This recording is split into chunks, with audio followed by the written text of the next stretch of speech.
वेद ज्योतिष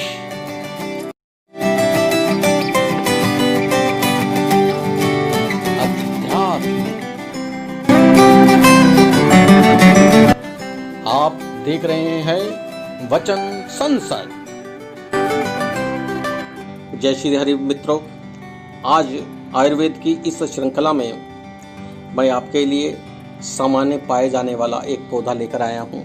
आप मेरे पीछे देख रहे हैं, ये आसानी से आपको रेलवे लाइन या कोई ऐसे स्थान, निर्जन स्थानों के आसपास दिख जाता है, मिल जाता है। इसका अधिकतर प्रयोग आपने देखा होगा भगवान शिव पर जब धतूरा इत्यादि चढ़ाते हैं तो इन पत्तों को भी साथ में चढ़ाते हुए देखा होगा। तो मित्रों, मैं आपके लिए आज लेकर आया हूँ एक खतरनाक से खतरनाक बीमारियों को भी जड़ से खत्म कर देने वाला पौधा, और यह पौधा आपके लिए बहुत फायदेमंद है। जानकर आप भी हैरान हो जाएंगे कि ये सामान्य दिखने वाला जिस पौधे से आप डरते हैं, जिसे जहरीला समझते हैं, ये कितना फायदेमंद है। तो मित्रों, आज बात कर रहे हैं हम मंदार यानी कि आक की। इसे अनेक नामों से जाना जाता है। मंदार एक औषधि है, ये पादप औषधि है। इसको मंदार भी कहते हैं। इसको आक, अर्क और अकोआ भी अलग अलग क्षेत्रों में कहा जाता है। यदि आप देखेंगे, इसके पत्ते आप देख रहे हैं बिल्कुल बड़ के पत्तों के समान होते हैं, परंतु ये पेड़ नहीं होता, ये छोटा सा पौधा होता है और अपना फैलाव धीरे धीरे खाली जमीन पर अपने आप करने लगता है। इस पर आप देखेंगे एक फल लगता है आम की तरह, जिसमें रुई होती है, आप देख रहे होंगे। इस पर जो फूल लगते हैं वो सफ़ेद कलर के होते हैं, जिस पर कहीं कहीं पर आप देखेंगे बैंगनी कलर भी होता है। ये अलग अलग तरीके के हैं। अगर आपको सफ़ेद आक मिलता है तो वह अपने आप में अलग औषधि के रूप में है। यहाँ तक कि ज्योतिष और तंत्र में भी इसका प्रयोग किया जाता है। इसको जहरीला कहने की वजह से पशु पक्षी इसका नहीं सेवन करते, परंतु मनुष्य के लिए बहुत फायदेमंद है। और यह छातेदार पत्ते वाला पेड़ आप बहुत आसानी से पहचान सकते हैं। मैंने बताया इसके पत्ते बरगद के समान होते हैं। इसके हरे पत्ते सफ़ेदी लिए होते हैं, पत्ते पकने पर पीले रंग के हो जाते हैं। इसका फूल छोटा होता है, आप देखेंगे छत्तेदार होता है। फूल बहुत सारे गुच्छों के साथ लगता है। इसमें रंगीन आपने देखेंगे सफ़ेद रंग के ऊपर हल्का हल्का आप देखेंगे बैंगनी कलर के भी फूल आ जाते हैं। तो मित्रों, आज बात करते हैं यह पौधा हमारे लिए किस प्रकार से हमारे जीवन को, हमारे शरीर को निरोगी कर सकता है, यह हमारे जीवन के लिए कितना उपयोगी है, जानते हैं। सबसे पहले यह किस बीमारी के लिए उपयोग करें, तो सबसे पहले जिन लोगों को अस्थमा है वह लोग इसका प्रयोग करें। इसके फूलों को सुखाकर आप यदि पाउडर बनाकर रख लेते हैं तो बहुत फायदेमंद है। परंतु मैं बता दूं कि यह जहरीला पौधा होता है, इसको किस तरह से उपयोग करना है। इसका सबसे बड़ी खासियत यह है कि इसका अधिक मात्रा में प्रयोग करने पर सबसे पहले ये नशा करता है और उसके बाद में जहरीला भी हो जाता है। तो इसलिए इसका प्रयोग कम से कम मात्रा में आपको करना है प्रतिदिन। इसके फूलों को यदि आप सुखाकर रोजाना अपने घर में रखते हैं, यदि इसको सुखाकर किसी शीशी में रख लें, कोशिश करें कि जब भी इसको सुखाकर रखें, इसका पाउडर बनाएं तो कंच की ही बर्तन हो जिसमें आपको इसको रखना है। ये अस्थमा के लिए बहुत फायदेमंद होगा, फेफड़ों के रोग के लिए बहुत बढ़िया है, शरीर की कमजोरी को भी दूर कर सकता है। आक के पत्ते का सबसे बढ़िया तरीका यही रहेगा कि आप इसका सबसे पहले छोटा सा टुकड़ा ले लें। बहुत छोटा सा टुकड़ा लेकर आप उसको पान के पत्ते में रखकर यदि 40 दिन लगातार खाते हैं तो हर प्रकार की दमा, अस्थमा और सूखी खांसी तक को ये ठीक कर सकता है। आपको समझना होगा कि इस पत्ते का प्रयोग बहुत छोटी सी मात्रा में करना है, क्योंकि पत्ता बहुत बड़ा होता है। यदि आप उस पत्ते के 10 भाग करते हैं छोटे छोटे, तो भी यह पत्ता बड़ा रहेगा। आपको एक पत्ते के 20 भाग करने हैं, या इसके पत्ते को सुखाकर आप रख लें और उसका पाउडर बना लें, तो मात्र 2 ग्राम के आसपास आप पान के पत्ते में रखकर खाते हैं तो बहुत बढ़िया रहेगा। यदि आप 2 ग्राम के आसपास इसको 40 दिन लेते हैं तो निश्चित ही आप अस्थमा से मुक्ति पा जाते हैं, और यह आपके लिए बहुत फायदेमंद है। जो दमा और हमारी श्वास नली जो जाम हो जाती है, यह इसको खोल सकता है। ये सूखी खांसी और हर तरह की खांसी के लिए बहुत कामयाब है। इसके अलावा यदि आंकड़े के फूल की डोडी, आप डोडी उसे कहेंगे जिसमें फूल तो नहीं निकले हैं पर वो फूल का हिस्सा ही होता है, उसको भी यदि आप पाउडर बना लेते हैं या उसको थोड़ा सा लेकर गुड़ में लपेट लेते हैं तो यह मलेरिया के आने वाले बुखार को भी ठीक कर सकता है। जब भी किसी को लगे कि मलेरिया बुखार की संभावना है, ऐसे व्यक्ति को इसके फूल का थोड़ा सा टुकड़ा गुड़ के थोड़े से यानी लगभग 2 से 3 ग्राम दोनों चीज़ों को मिलाकर ले लें। दिन में एक बार ही लेना है तो मलेरिया अपने आप में ठीक हो जाएगा।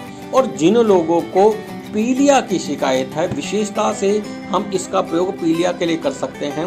1 बूंद या 2 बूंद एक बतासे में आप प्रतिदिन लेते हैं और 4 से 5 दिन में यह पीलिया को ठीक कर देता है। फिर से बताता हूँ, 1 से 2 बूंदें इसके दूध की आप बतासे में लेते हैं तो निश्चित ही आप अपने आप को ठीक कर लेंगे। अब बात करते हैं चमड़ी की। आपने देखा होगा अक्सर स्किन में एलर्जी या रूखेपन के कारण खुजली की समस्या आ जाती है। ऐसे में क्या करें? इससे छुटकारा पाने के लिए आपको चाहिए कि आप आक की जड़ को ले आएं, इसकी जड़ को जला लें और इसकी राख को कड़वे तेल में यानी कि सरसों के तेल में मिलाकर खुजली वाली जगह पर दिन में 2 या 3 बार लगाएं। आप निश्चित ही देखेंगे थोड़े दिनों में आपकी खुजली दूर हो जाएगी। कम से कम 7 दिन करिए, बिल्कुल ठीक हो जाएगा। और यदि यह एक्जिमा बन चुका है तो थोड़ा सा समय लगेगा, पर करिए जरूर और धीरे धीरे आप देखेंगे कि बिल्कुल ठीक हो जाएगा। तो अब बात करते हैं शुगर यानी डायबिटीज की। अब डायबिटीज में भी यह पौधा बहुत काम आता है, इसकी पत्तियां बहुत काम आती हैं। अब करना क्या है? रोजाना सुबह इस पौधे की पत्तियों को पैर के नीचे यानी अपनी जुराब वाली जगह तलवे के नीचे आपको रखना है, ऊपर से जुराब पहन लेनी है। जब भी आप, अक्सर ऐसा होता है कि आप तुरंत तो सोते नहीं हैं, तो इसके लिए ये नहीं कि पूरी रात आपको करना है, ध्यान रखिए कि पूरी रात कभी ना करें। आप इसके पत्तों को अच्छी तरह से पैर के नीचे तलवों पर रख लें। पैर अच्छी तरह से पहले धुले होने चाहिए। अगर गुनगुने पानी से अपने पैरों को धोया है तो बहुत अच्छा है। उसको पोंछने के बाद इस पत्तों को बांध लें, ऊपर से जुराब को पहन लें। मात्र 2-2.5 घंटे भी आप रखते हैं तो बहुत है। सोने से पहले आपको इनको निकाल देना है। इसका प्रयोग 20 दिन करके देखिए, निश्चित ही शुगर में कमी आएगी, वह कंट्रोल हो जाएगा।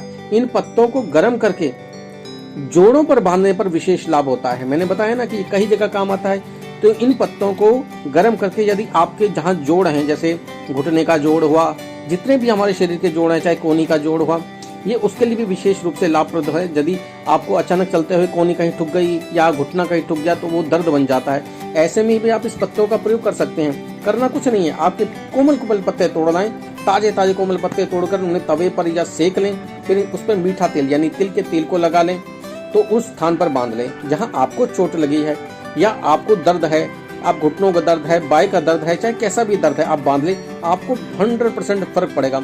इसके अलावा बहुत सारे लोग ऐसे हैं जिनके अंडकोश में भी पानी भर जाता है या सूजन आ जाती है, तो वो लोग भी इसका प्रयोग कर सकते हैं। इसी तरह से आपको करना है।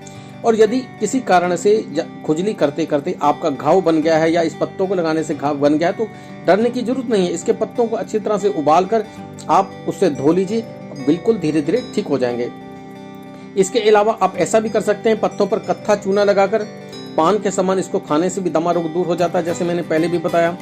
कुष्ठ रोग के लिए भी आप इसका प्रयोग कर सकते हैं। इसकी पत्तियों को पीसकर सरसों के तेल में मिक्स कर लें, इससे कुष्ठ वाले घाव पर आप लगाएं। नियमित रूप से आप इसको करें, जिसे हम कोड़ कहते हैं। आप देखेंगे धीरे धीरे ये ठीक हो जाएगा।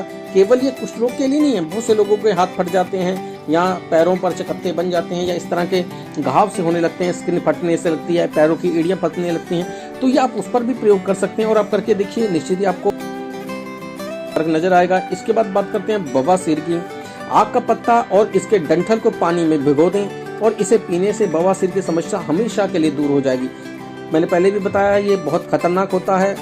अगर हम इसे ज़्यादा मात्रा में ले लें तो नुकसान दे सकता है, तो इसको थोड़ी मात्रा में लेना है। आपका आक का पत्ता और डंठल थोड़ी सी मात्रा में आप भिगो लें, या ज़्यादा भी भिगोते हैं तो पिए थोड़ा थोड़ा करके। और इसके बाद सूर्योदय से पहले आंकड़े की 3 बूंद बतासे में डालकर यदि आप खाते हैं तो इससे भी बवासीर ठीक हो जा सकती है, इससे पीलिया भी ठीक हो जाता है। मैंने बताया कि चोट लगने वाले हिस्सों पर आप इसको बांध सकते हैं। कई बार हमें ऐसा होता है कि चोट लगने पर खून भी निकल आता है, तब भी हम इसके पत्तों को गर्म करके चोट वाले स्थान पर बांध दें तो खून बंद हो जाएगा और दर्द भी और सूजन भी चली जाएगी। आपके पैरों के छालों के लिए भी बहुत अच्छा है। आप आक के रस का इस्तेमाल कर सकते हैं पाँव के छालों पर, इससे छुटकारा मिल जाएगा। मित्रों, आपको हमारा प्रोग्राम कैसा लगा हमें जरूर बताएं, हमें लिखें, हमें संपर्क करें। तब तक के लिए जय श्री हरि।